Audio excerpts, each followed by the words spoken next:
Welcome back my dear friends to our channel the I am गाय।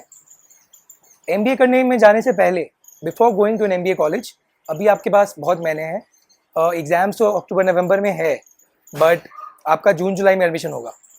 मैं आपको बता दूं दोस्तों कि कोई भी एमबीए कॉलेज में ना आप देखोगे प्लेसमेंट रिपोर्ट उठा के तो हाई सैलरी अच्छी होगी 20 लाख, 16 लाख, 40 लाख। Average salary 10 lakh, 12 lakh, 8 lakh. ठीक है, एवरेज सैलरी और हाई सैलरी में गैप होता है। तो आपका एम है कि मैं कैसे एवरेज सैलरी से ज़्यादा सैलरी ले सकूं और हाई सैलरी के पास का सैलरी ले सकूं। कोशिश करूं कि हाई सैलरी में ले सकूं। तो एमबीए कॉलेज में जाना तो आपका एम होना चाहिए, पर उससे पहले आपका एक और एम होना चाहिए कि आप ऐसा क्या करो कि एमबीए कॉलेज जाने के बाद आप वहाँ के हीरो बन पाओ। हर कॉलेज में एक हीरो होता है दोस्तों। मैं स्कूल में था तब एक हीरो था स्कूल का, कॉलेज का हीरो था, एमबीए कॉलेज का हीरो था। मैं एमबीए कॉलेज में one of the popular guys में था, बट हर जगह कोई ना कोई हीरो होता है। आपको अपने एमबीए कॉलेज का हीरो या हीरोइन बनना है, यही आपका एम होना चाहिए। तो एमबीए कॉलेज में जाने से पहले आप ऐसे कौन से 5 स्किल्स रखोगे जिससे आप वहाँ पे अच्छा परफॉर्म कर पाओ। हीरो का मतलब अच्छा परफॉर्म कर पाना, और अच्छा परफॉर्म करोगे तो आप कॉन्फिडेंट रहोगे, आप प्लेसमेंट भी अच्छा परफॉर्म करोगे और इन स्किल्स के लिए प्लेसमेंट भी अच्छी लगेगी। तो दीज आर दो skills which will make you know very well suited for your MBA, which will make you popular in your MBA life and also get you the best placements. Number 1 is PPT. MBA में हर चीज़ आपको PPT में दिखाना होगा, हर कुछ PPT में दिखाना होगा। Presentation ढेर ही होंगे, रोज कोई ना कोई प्रेजेंटेशन होगा, बोर हो जाओगे। तो PPT बनाना और PPT बोलना दोनों आपको आना चाहिए। बनाना आएगा तो बहुत अच्छी बात है, तो आप ग्रुप के डिपेंडेंट राहुल द्रविड़ बनोगे। सारे MBA कॉलेज में सारे असाइनमेंट्स ग्रुप असाइनमेंट्स होता है, ग्रुप में दिया जाता है। तो आप 5 लोगों की, 4 लोगों की ग्रुप होगी, ठीक है।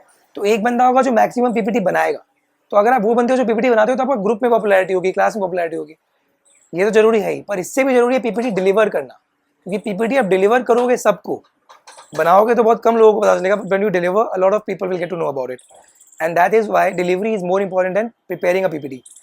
और डिलीवरी करोगे तो ही आपको प्रोफेसर्स भी जानेंगे, स्टूडेंट्स जानेंगे, और आपको कंपनीज में भी काम आएगा। सो पीपीटी बनाना जरूरी है, पीपीटी डिलीवर करना और भी जरूरी है, ठीक है। Number 2 is Excel. Again MBA college में पीपीटी के लिए भी और हर कुछ एग्जाम्स में भी एक्सेल में काम होगा। कोई भी एनालिसिस करना है ना, आपको पेन पेपर में नहीं करना है।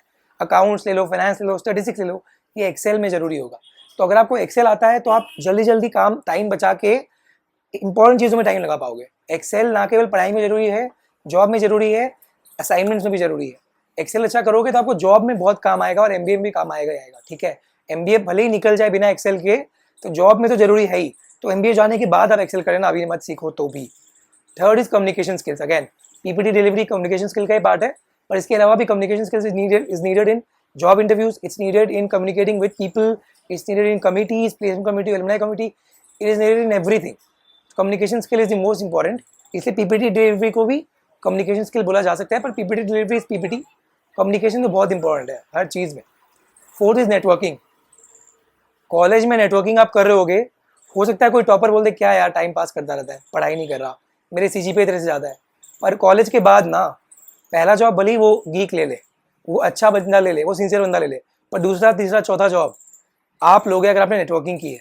क्योंकि अगर आपने 10 अच्छे दोस्त बनाए हैं, वो 10 कंपनी में काम कर रहे हैं, अगर 6 कंपनी में भी काम कर रहे हैं 10 बंदे, ठीक है, क्योंकि एक कंपनी में 2-3 लोग काम करेंगे, तो भी वो 6 कंपनी में आपका एक रेफरल बन गया है।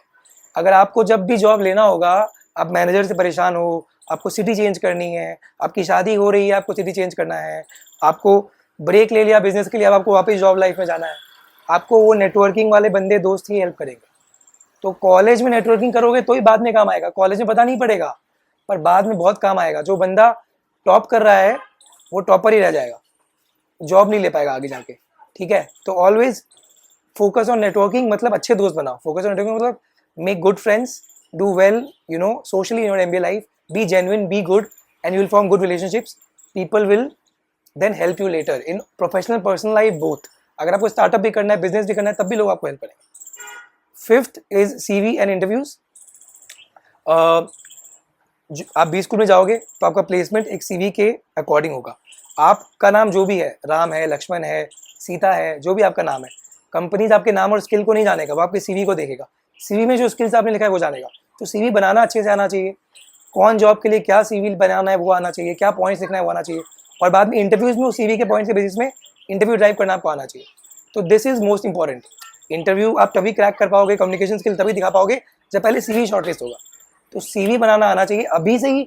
ऐसा ऐसा कुछ कुछ छोटा मोटा काम करो, बड़ा काम करो, जिससे आपका सीवी स्ट्रांग हो।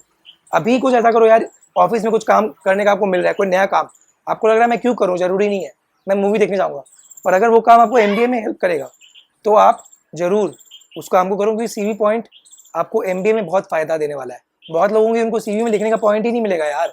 अगर आपके पास अच्छे पॉइंट है ना सीवी के, लोग आप अगेन हीरो बन जाओगे, आप हीरो बन जाओगे। All the best, stay safe and take care.